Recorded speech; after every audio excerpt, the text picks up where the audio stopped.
Di sini saya akan membawakan materi tentang pertumbuhan dan perkembangan. Jadi sebelum kita masuk ke materi, kira-kira apa sih pertumbuhan dan perkembangan? Saya ambil contoh pertumbuhan dan perkembangan pada tumbuhan ya, sebentar. Baik, di sini saya mengambil contoh awal mulanya tanaman itu kecil seperti ini.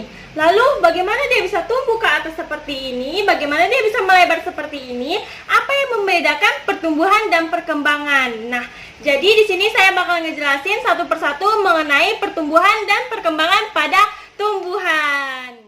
Oke, baik, di sini yang pertama kali saya jelasin yaitu mengenai pertumbuhan. Di mana pertumbuhan ini yaitu adanya pertambahan mulai dari jumlah sel, volume sel, dan massa sel.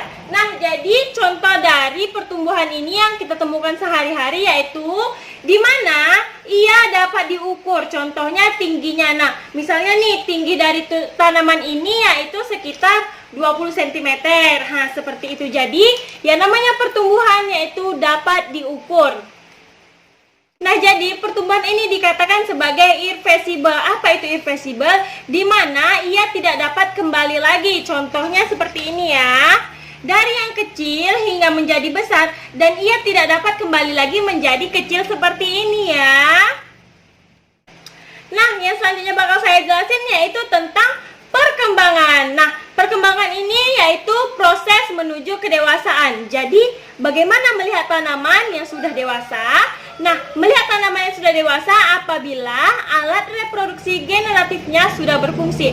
Nah, bagaimana cara melihatnya? Contoh dari tanaman yang mempunyai alat reproduksi generatif yang sudah berfungsi yaitu adanya bunga. Jadi, tumbuhan yang dikatakan sudah dewasa yaitu tumbuhan yang memiliki bunga. Contohnya seperti ini ya.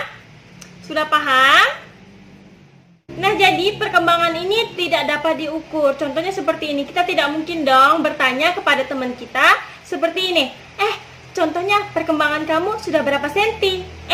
Perkembangan kamu sudah berapa beratnya? Nggak mungkin seperti itu. Jadi, perkembangan itu tidak dapat diukur karena tidak ada batasannya. Nah, jadi selanjutnya yaitu pertumbuhan dan perkembangan mempunyai tahapan awal. Di mana tahapan awal ini terbagi menjadi 3. Yang pertama sekali yaitu tentang pembelahan sel. Jadi pembelahan sel ini yaitu dari zigot, kemudian terjadinya pembelahan mitosis berkali-kali, lalu sampailah terjadinya pembentukan jaringan embrional. Nah, paham ya? Selanjutnya yaitu tentang morfogenesis, di mana morfogenesis ini merupakan perkembangan bentuk. Nah, contohnya seperti apa?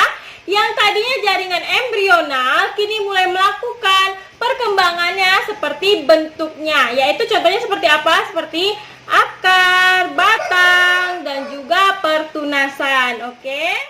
Nah, jadi yang ketiga yaitu tentang diferensiasi seluler. Nah, kira-kira diferensiasi seluler itu apa sih? Jadi, diferensiasi seluler ini merupakan terjadinya perubahan fungsi di mana seperti perubahan bentuk. Nah, sehingga terbentuklah bermacam-macam jaringan yang nantinya akan berguna saat ia menuju proses pendewasaan.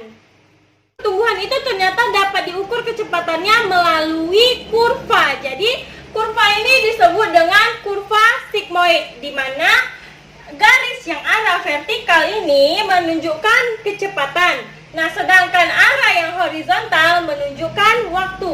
Jadi, kurva ini terbagi menjadi 3 fase, di mana fase pertama yaitu fase logaritmik, di mana fase tersebut yang awal mulanya lambat, makin lama makin cepat. Oke? Paham ya sampai di sini? Yang kedua yaitu fase linear, di mana fase linear ini yang dari awalnya cepat semakin lama semakin menurun menuju ke arah konstan ya. Kita bisa lihat dari kurvanya ya. Jadi yang terakhir yaitu di mana fase penuaan. Fase penuaan ini yaitu kecepatannya memang sudah menurun dikarenakan pertumbuhannya yang sudah mencapai angka kematangan ataupun usianya sudah mulai penuaan. Oke? Jadi paham ya sampai di sini yang saya jelasin? Oke, cukup sekian dulu yang saya jelasin hari ini. Lebih dan kurang saya mohon maaf. Wabillahi taufiq wal hidayah. Wassalamualaikum warahmatullahi wabarakatuh.